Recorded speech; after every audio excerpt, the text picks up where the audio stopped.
मुंबईमध्ये खरं म्हणजे ब्रिमस्टो ॲक्टचा जो आपण आराखडा तयार केला प्रभूसाहेब, आता मला देखील 25 वर्ष या सभागृहात झाले, तुम्ही महानगरपालिकेतही राहिले, पण 25 वर्ष आपण तोच एक आराखडा ऐकतोय आणि तो अजूनही पूर्ण झाला नाही. पण आता त्यातल्या मेजर गोष्टी या पुढच्या वर्ष 2 वर्षात पूर्ण करण्याचा आपला प्रयत्न आहे.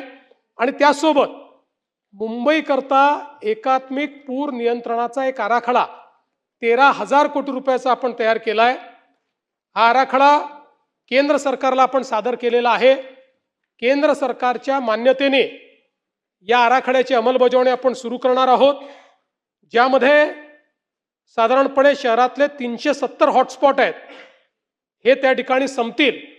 आणि ते झाले तर मुंबईसारखा शहर की ज्या ठिकाणी मोठ्या प्रमाणात पाऊस आला आणि त्याचवेळी जर भरती आली तर भरती, कारण मुंबईचं पावसाचं पाणी समुद्रात न्यावं लागतं, भरती ते पाणी समुद्रात येऊ देत नाही.